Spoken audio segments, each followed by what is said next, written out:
Thank you all so much for being here. I know you're more comfortable behind the camera than you are in front of the camera, but this means a lot to me. So thank you for being here. When I think back on my 32 years of being here at WRAL, I think a lot about not just the stories we told, but the stories behind getting the stories even on the air. And you all have been such a big part of my journey here. So I appreciate you letting me kind of walk down this memory lane. Because for most of you, except Jamie, you're the baby at just 20 years with me, but everybody else has been here almost every day since, so it's been pretty incredible. But Foushee, you and I were teamed up very first day of being here at WRAL. So I'd only been a photographer for a year, so I was new too. Didn't know what I was doing. In case you didn't know, we were learning together. Yeah, we were learning together. Yeah. Remember we were on Franklin Street when UNC won back in 1993? Was it 93 or 92? I think it was 93 because I've only been here since 93. Oh, okay. Yeah. Yeah, we were hanging out a window over Franklin Street, and I was shooting Debra, and she was talking because Charlie had just tossed to you, and all of a sudden a beer can was in between us. And she's like, there went a beer can. You helped me so much because I didn't even know much about college basketball when I came here. So you had to kind of give me a quick lesson. Right, since I went to Carolina and I was on my home turf. Yeah. Let me borrow your sweatshirt. Yeah. I gave Debra one of my sweatshirts, which I still have. And I had on a Carolina one, and I don't know if we should have been that. I don't know if we were supposed to be. Y'all been homers? Yeah, we were homers. We were homers. But yeah, that was, I've been to the Final Four, but that was the first time I'd been on Franklin Street. I don't think I ever went back for any other celebrations, but yeah, we were both learning and trying to figure out where do we go. I think we went to Spanky's. Back then it was Spanky's, and watched people watching the game, and then all the crazies afterwards, and the beer can. When you look back on some of those experiences, what do you think about? I don't know how much fun it could be. I mean, I got to go to different places as a photographer. I was a photographer about 10 years. But it's not only getting to know people in the community, but it's getting to know people you work with. Like, we learned a lot about each other in the long rides and places that we went. So that's what I'm not a photographer anymore, but that's what I miss about being a photographer. It's getting to know the people that I work with. And I made lifelong friends doing that too. So that's what I remember most about being a photographer. I think that's really cool. Keith, Brad, and Ed and I all went to Rio. That was one of the times that we were all three together out on an assignment. Took us a while to get there. Yeah. Keith, remind me of what we went through. Well, we got to the airport, we were all ready to go. We were all excited. We're heading off, and the flight got canceled. And then we asked, okay, so when do we go now? And they said, well, we can get you to New York, but we can't get you to Rio. And then Debra went to work and managed to get us not only to Rio, but we went to Uruguay first. We got another stamp on our passport. Montevideo. It was kind of, very apropos that we were in Montevideo, yeah. And then, of course, when we finally got to Rio, not one of our 28 bags, not one of the 28 bags made it. And Ed, I think yours was the last to come. One to get there. And but that didn't stop you. Did not. I mean, that trip was probably the best trip that we've been on, I think, for this group, because we just getting there was fun. But once we got there, just the experience of being there, you got the Olympics, and you see all those athletes just coming to you for interviews and stuff. That was a great time. Yeah, absolutely. Don't forget that we got to share clothes for a couple days. We sure did. That's right. I had to borrow some of Brad's clothes for a little bit. Boy, when we say we're close, we really mean it. It really was close. Yes, absolutely. Brad, what are your memories from that time, or maybe any other assignment? I think the Olympics was we had such a great team, 6 people, all on the same page, pulling in the same direction. I mean, we were knocking out stories right and left. It was a good time. It was a lot of hours, not much sleep, a lot of food. Yeah. But it was a good time, good people, and I couldn't have had a better bunch. Yeah. to be around. Agreed. Remember when we were in New Orleans for the Final Four? Not Oh, yeah. too long ago. No, it wasn't long ago. We set the tone early with our tease. Our news director said, as soon as you land, give us a tease. And so Debra was like, we're in the airport, you don't do a tease? I said, no, we're going to Bourbon Street. Okay, so we get to the parking deck towards the rental car. You want to do the tease now? No, we're going to Bourbon Street. And time was ticking. We were waiting forever in the rental car place. So then we hit this big wall of traffic. And I was like, oh my goodness. Deborah's like, what are we going to do? I said, Deb, do you trust me? And she goes, yeah. And that's what it's all built on, is trust. And I said, we're going to make it. So we get down there, we start, she knocks out first take. She always does.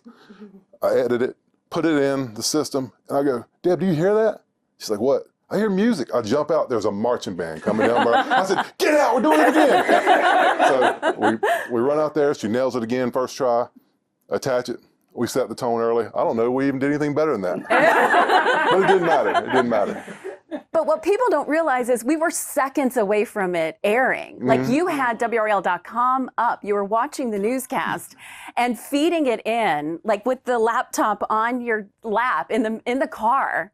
We were parked illegally, I'm sure. Yeah, we got a ticket because of you. That I could probably say with every one of you. Yeah, exactly. Jamie, we were also in New Orleans, right, and had quite an experience, I feel like, there. We did. Storytelling. We did. The one that I remember is that Friday night of the practices. The Friday is the one they have all 4 teams practice. So you go to practice and you're there, and we did. You start early, and then we had to turn around something for the late news, and they just said do a look live. So that's just recording, something with you in front of the camera, and with both at the front of the story and the back of the story. And it's 8:30, and we're driving out of this massive parking deck of the Superdome, and we have to still edit the thing and get it sent back.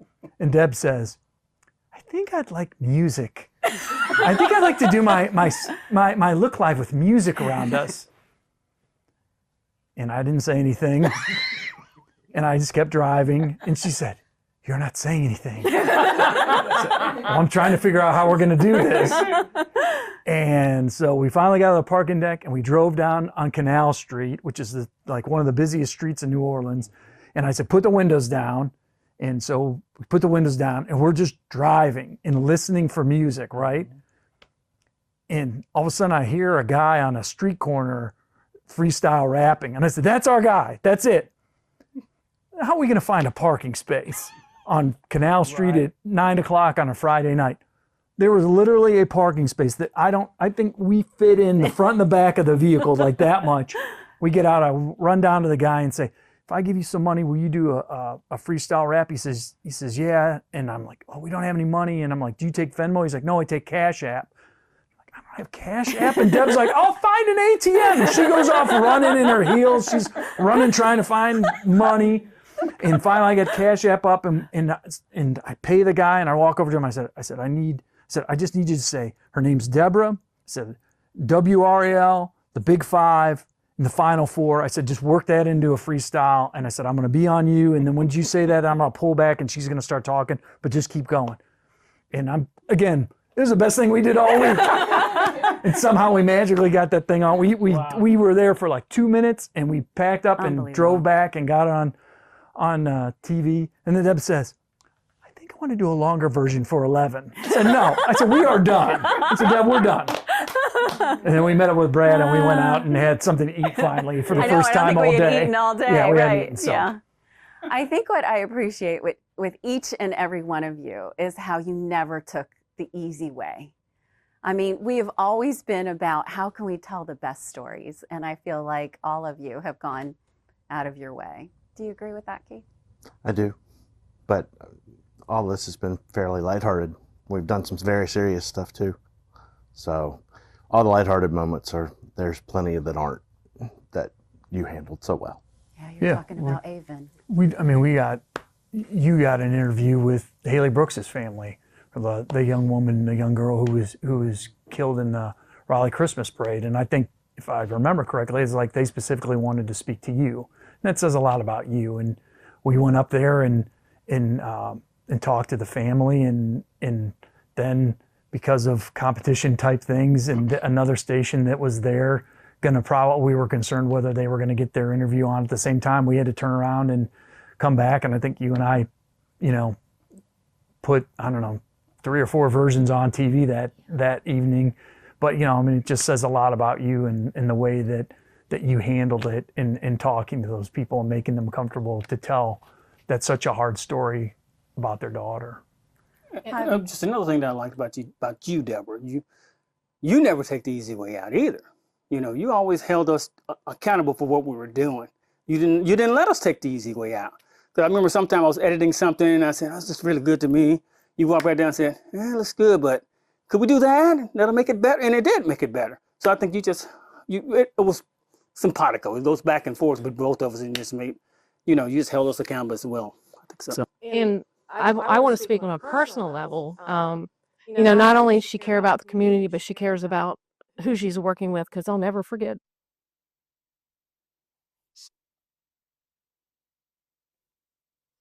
When my grandmother died, you came to the funeral. No one else. I didn't know you were there. And I don't even know if I even told people where it was. And we're on the front row, and as we're walking out, and I see you, and I think I've told you before, that will always be in the world. So you're very compassionate about your work, your people, and your family.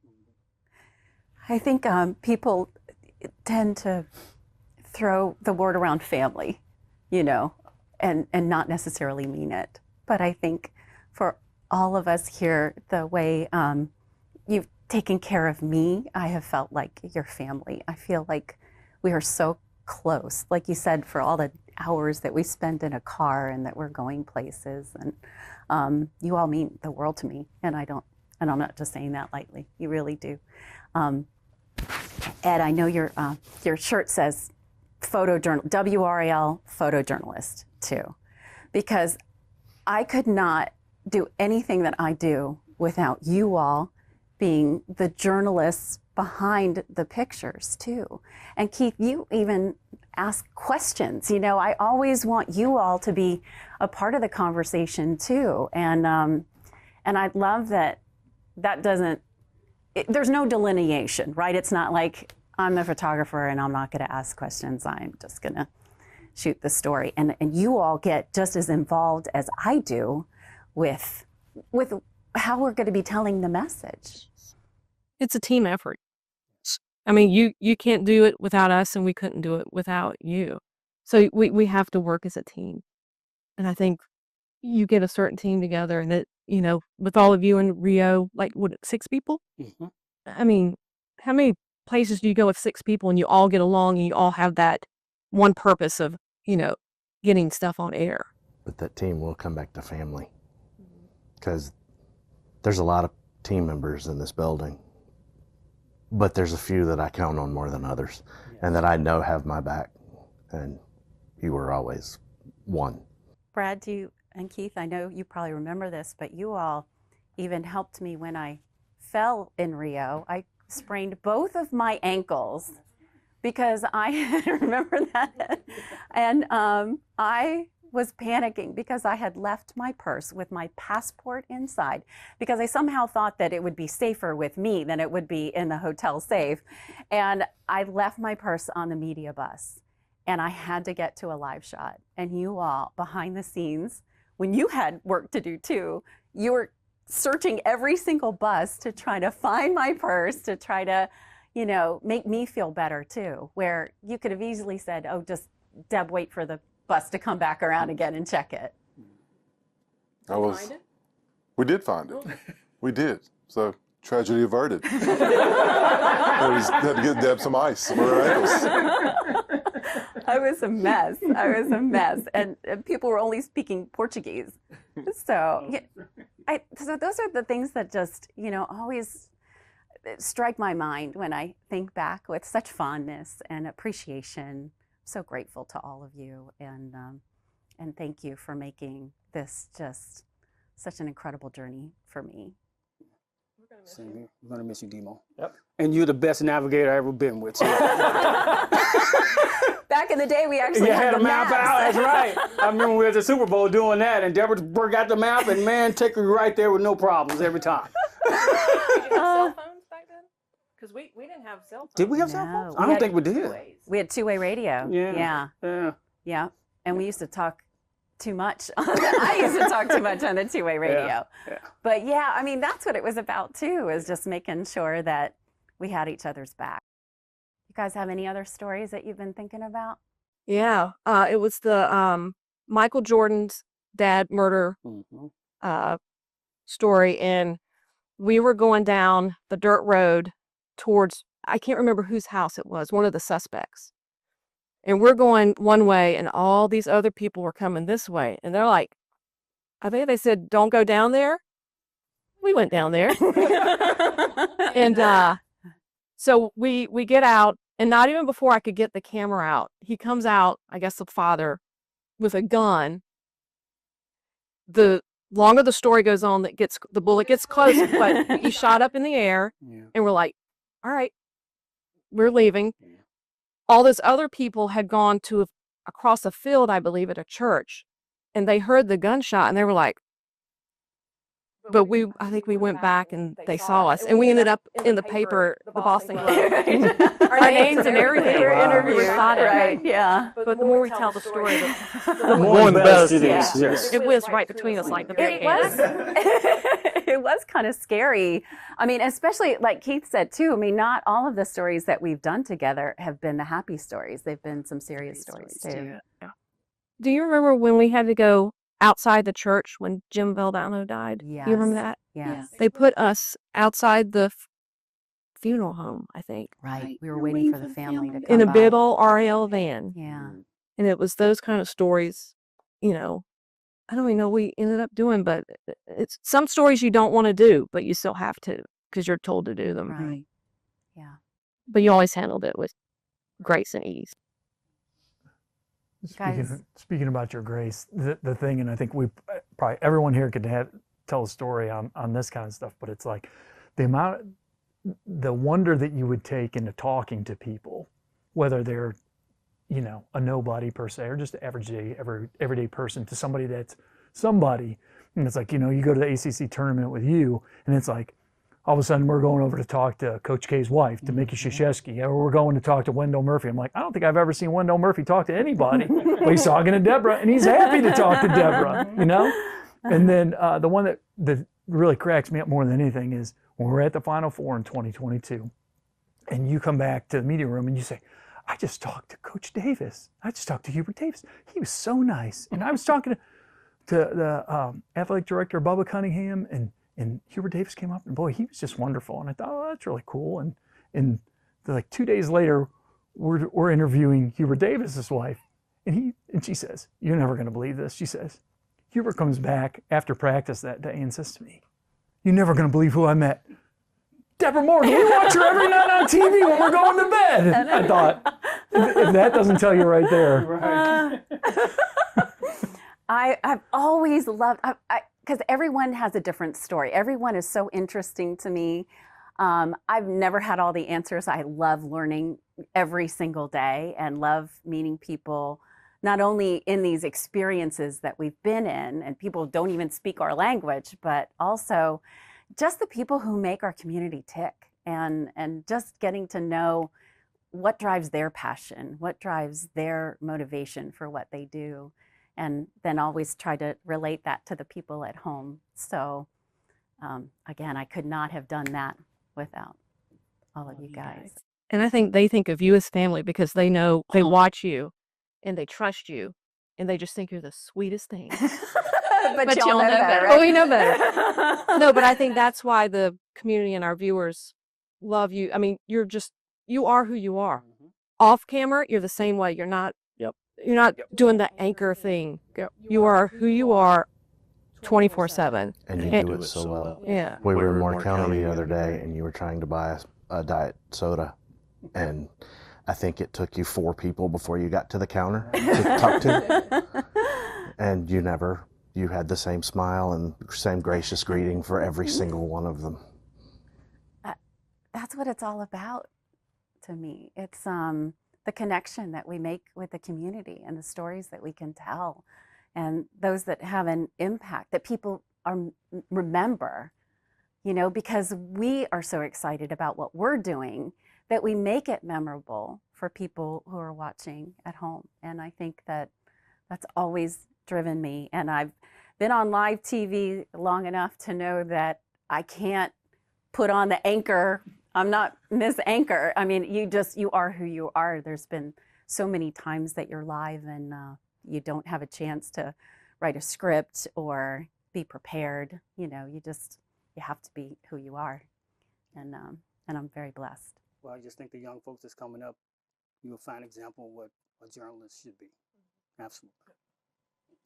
We've been lucky you take us along for all these cool rides. That's the best part is Yes. we get to, you know, the sidecar in with Deb and it's like, here we go. Here we go. Well, hopefully now I'll be in the stands and cheering you on. Oh, we'll bring you back in for something, I'm sure. I'll be there. Thank you all so much. Thank You you. mean the world to me. You really do. Thank you.